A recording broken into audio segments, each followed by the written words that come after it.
De hecho, lo tuvimos como tema para comentar con nuestra audiencia el día de ayer. La OCDE dio a conocer los resultados de la prueba PISA, estos primeros post pandemia. Y en la medición, Chile, ya lo decíamos, cayó 5 puntos en matemática, 4 en lectura y se estancó en ciencias. En contrapartida, eso sí, nuestro país tiene los mejores resultados en Latinoamérica. Y ahí vienen también las grandes preguntas que surgen. ¿Cómo vamos analizando, enfocando y proyectando estos resultados?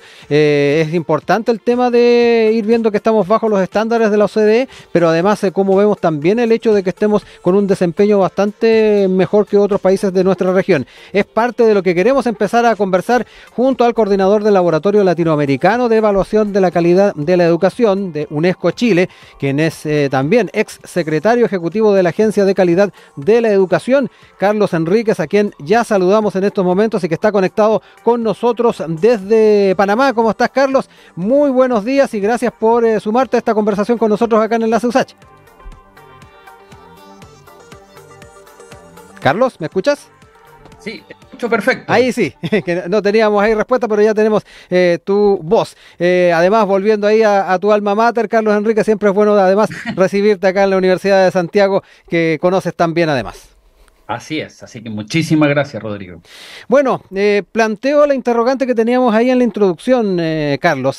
Me da la impresión de que la generalidad de los medios de comunicación estuvieron más que nada destacando lo que fueron los resultados en lo que tiene que ver con las bajas, los estancamientos, pero me ha faltado tal vez un análisis un poquito más amplio, acucioso de las implicancias que tienen estos números y además verlo desde la perspectiva regional, que siempre es un tema importante más allá de las cifras en torno a lo que es la OCDE. No sé cómo lo has visto tú en una forma un poquito más general y preliminar.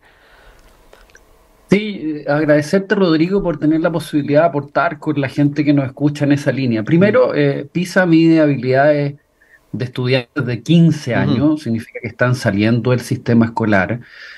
Son habilidades, en este caso, competencia en lectura, matemática y ciencia, que tiene que ver más para el mundo laboral. Eso es lo primero que yo diría en términos de lo que está evaluado. Segundo, que hay 81 países entre la OECD y otros que participan, y yo creo que había muchos estudios, proyecciones, que iba a ser muy catastrófico, y yo diría primero que los países en este caso desarrollados, tienen bajas muy considerables en esa línea. Y segundo, que Chile en definitiva, más allá de unos puntos más o menos que prácticamente no son significativos. ¿Qué quiere decir esto? Son parecidos, no hay variación. Uno puede proyectar dos temas. Primero, que el sistema escolar hizo todos los esfuerzos, o sea, una gran hipótesis y pudo contrarrestar. Pero también yo diría una mirada en los sistemas educativos latinoamericanos que requieren generar mayor valor para los estudiantes que más lo necesitan. Ahí hago un paréntesis. Puede aparecer muy de cerca, pero hay estudios que dicen, al menos en términos de para América Latina y el Caribe, evaluaciones regionales como el ERCE, que es de UNESCO, que participan 19 países, hispanohablantes y Brasil, entregan mayor información para la mejora que evaluaciones globales por estar contextualizada. A propósito de lo que tú decías, porque en definitiva están más de acuerdo al perfil de nuestra región. Son más informativas en los niveles intermedio y bajo para la toma de decisiones. Con esto no quiero decir que PISA obviamente es una evaluación que aporta muchísimo valor, pero que para dar el salto se requiere mayor contextualización finalmente en esa línea. Y por otro lado, yo creo que, como te digo al alero de tu pregunta, yo creo que América Latina y el Caribe necesita mayores capacidades, necesita mayor inversión. Chile hace un esfuerzo importante, pero se requiere invertir más. ¿Y esto qué quiere decir? Seguir formando a mejores profesores, atraer finalmente mejores competencias, insisto, y en esa línea yo creo que el paso tiene que ver con cómo generar una educación transformadora, entregue conocimientos. El conocimiento es importante, pero que medie esta habilidad y competencia. Es súper fácil decirlo, pero creo que el discurso de puntos más o puntos menos no nos hace mucho aporte a este entendimiento que tú nos dices, y claramente tiene que ver con, bueno, ¿qué hacemos ahora finalmente para apoyar a los profesores y a las profesoras para para movilizar la competencia y la habilidad de los estudiantes. Exacto, hay temas bien importantes a tomar en cuenta a propósito de lo que nos cuentas, Carlos, y aquí quiero quedarme también con que se trata de un escenario post-pandémico. Me imagino que ahí también dentro de los resultados, los factores de el encierro, lo que tiene que ver con las características que asumieron los procesos educativos, tienen mucha relevancia. No quiero dejar de lado también, Carlos, algo que hemos estado conversando también durante estas semanas y que tiene que ver con el factor de deserción escolar. Constatábamos hace algunos días la cantidad de personas o niños, jóvenes, adolescentes que están en edad escolar y que finalmente no se inscribieron en el sistema que han estado desarrollando, o modalidades distintas de educación, o por otro lado simplemente están a la deriva. ¿Cómo ves también el efecto que tuvo el tema de la pandemia en los resultados que tenemos actualmente, y cómo también proyectamos a su vez los próximos escenarios para ir colmando esas necesidades, esas dificultades, y por otro lado lo que decías tú, hacer los diagnósticos adecuados para que la educación en Latinoamérica y también en nuestro país pueda dar el ancho y pueda dar el salto dentro de lo que es esta medición de la OCDE? Sí, mira, yo primero a propósito de lo que tú dices, creo que la pandemia tiene un efecto. A lo mejor las evaluaciones no logran medir todo este efecto. O sea, quiero decir, en los estudiantes, de sociabilizar, de que un niño pueda jugar con el otro y que en definitiva se pongan de acuerdo. Los padres y los colegios saben que llegando existió muchas complicaciones de cómo jugar, cómo aprender a resolver problemas, y eso es una tremenda ventaja en términos de aprender a convivir y que es habilitante para el aprendizaje, en este caso de esta asignatura. Por tanto, yo creo que tiene un efecto, y muchas veces estas evaluaciones que realizamos no logran finalmente tener toda esa información de la complejidad finalmente de, en este caso, la interacción y el trabajo que se realiza finalmente en los centros escolares. Segundo, que creo que sí hay información respecto a este efecto que pueda ayudar un profesor o profesora vinculado, un profesor que tuvieron temas a distancia, un profesor que se conectó con los maestros, tiene impacto en el bienestar y aprendizaje, eso por un lado.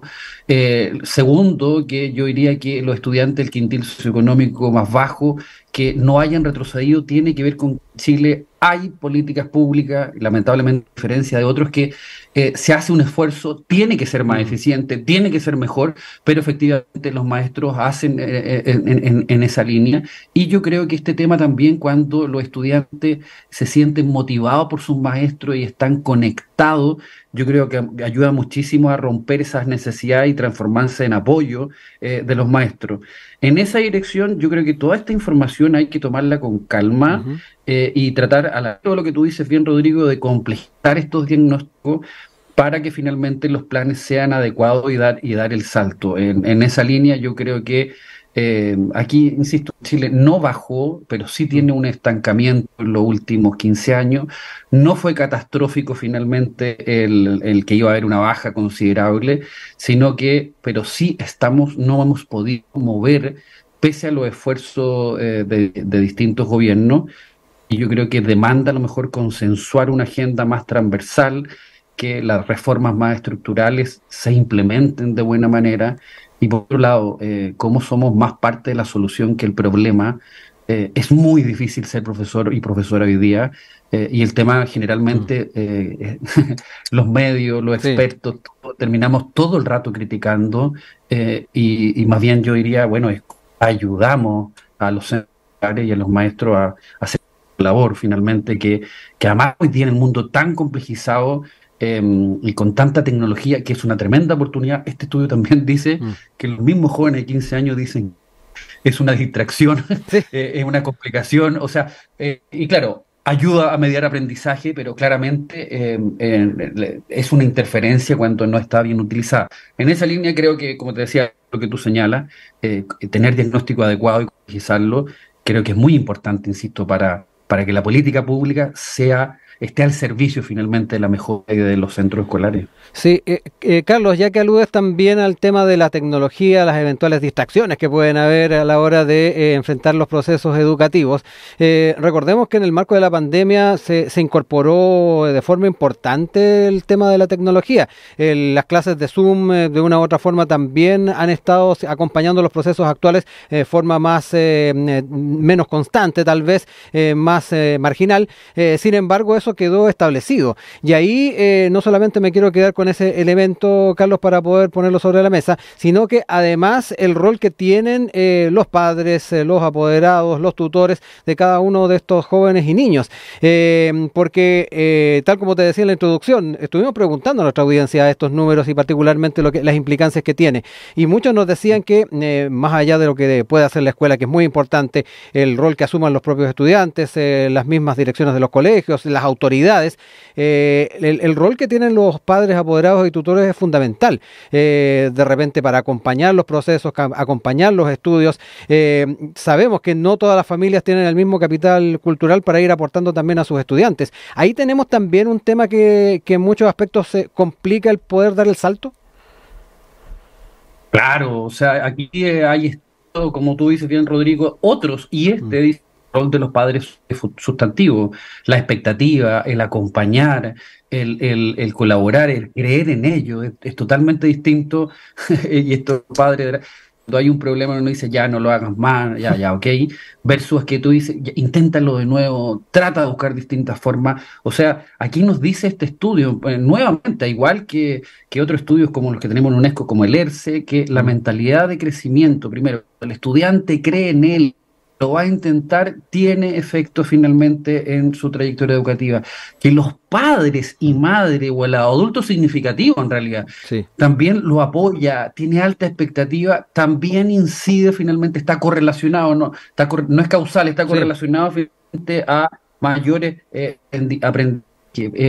Por tanto, yo diría que estos son más bien círculos virtuosos que hay que ir generando, que se necesitan clases desafiantes. Yo diría que los estudiantes demandan clases desafiantes, no solo expositivas. Pasa en la universidad, pasa en los centros escolares, pasa en primero básico, que hay niños que dicen, mire, si solo me hacen preguntas de este tipo, si no hacen participar, me aburro, tío o tía, o sea, como en esa línea. Por tanto, necesitamos clases desafiantes y apoyar a los maestros para eso, pero como tú bien dices, generar acuerdos para que los adultos prioricemos el tema de la educación, entendamos que el ejemplo vale más que mil palabras, y por otro lado, la necesidad de apoyar en el proceso educativo al estudiante y, por qué no decirlo, al profesor.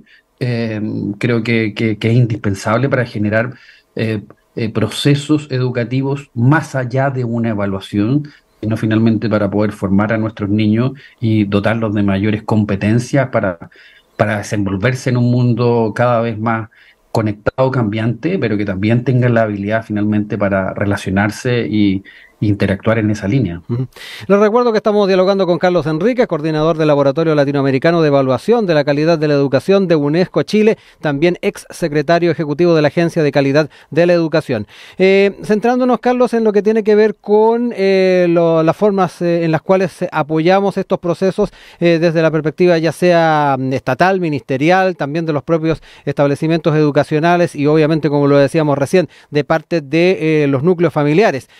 ¿Por dónde está también el tema de fortalecer el aprendizaje, fortalecer también las aptitudes de estudiantes, niños, niñas y jóvenes? Esto pensando de que la prueba PISA no tiene la misma concepción que tienen los establecimientos educacionales de mediciones estandarizadas como puede ser el CIMSE, por ejemplo, donde efectivamente muchos colegios centran parte de sus horas del día para poder preparar esos exámenes. Esto se lo ve tal vez un poco más alejado, es más importante para los estados que para los establecimientos educacionales, y me da la impresión de que eso puede ser un elemento que aleje a las comunidades escolares de poder prepararlo y ser parte de la solución. ¿Cómo lo ves tú eso, la estrategia? Sí, mira, yo creo que la estrategia primero, colegios que entrenan para una prueba no logran impactar de manera duradera y sustantiva en aprendizaje. Por tanto, esto tiene que tener planes, programas como tú, que se centren en el bienestar y desarrollo de los conocimientos y habilidades de los estudiantes. Eso primero.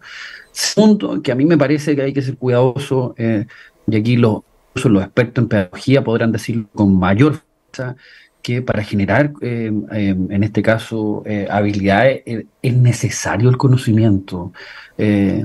Me parece a rato una complicación decir solo esto es, o sea, un niño necesita tener el conocimiento disciplinar, el conocimiento del mundo, el conocimiento de distintos temas para poder posteriormente desarrollar finalmente las habilidades como segundo elemento. Eh, Tercero, estos apoyos, estos planes, solo son posibles si ayudamos a los maestros. A algunos les podrá estar sus maestros buenos, regulares, y a lo mejor los que no nos gustan, pero son con ellos que se necesitan las soluciones finalmente en esa línea. Y cuarto, a propósito de los apoyos que tú señalas, Rodrigo, yo creo que es vital tener, ojalá, acuerdos transversales para una agenda de aceleración educativa, de transformación educativa, de metodología finalmente en base a evidencia que apoyen finalmente este tema y también, insisto, ¿por qué no decirlo?, de mayores recursos para este propósito. El salto finalmente en mayores competencias en nuestros estudiantes es si existen mejores oportunidades de aprendizaje en la sala de clase. Y para eso, yo quiero decir también, se requieren condiciones sistémicas, o a veces le dicen estructurales. Eso requiere de financiamiento, de forma de priorizar lo público, de no discriminación, de forma finalmente en cómo el sistema funciona. Y por otro lado, obviamente, de todos estos formas de que lleguen programas, acciones, gestión, implementación en la sala de clase, porque claramente ahí se juega y todo esto más sistémico tiene que estar al servicio finalmente de la sala de clase, que es finalmente el objetivo mayor de los sistemas escolares y en este caso de lo que queremos para nuestras niñas, niños y estudiantes. No me queda más que agradecerte, Carlos, por habernos acompañado. Carlos Enríquez, coordinador del Laboratorio Latinoamericano de Evaluación de la Calidad de la Educación de UNESCO Chile y exsecretario ejecutivo de la Agencia de Calidad de la Educación. Muchas gracias, siempre abierta la puerta de la radio de la USACH, de tu alma mater, también para hablar de estos temas que son fundamentales, además, para pensar ese Chile del futuro que todos queremos. Gracias, Rodrigo, por la oportunidad y a todos decir, obviamente, que falta muchísimo para avanzar, pero no ser catastrófico, no nos fuimos hacia abajo y lo importante es ser parte de la solución finalmente en la tarea que queremos hoy día para la educación en todos sus niveles. Así que muchísimas gracias por la oportunidad. Igualmente, Carlos. Un abrazo. Nos estamos reencontrando. Chao, chao. Un abrazo. Gracias. Chao.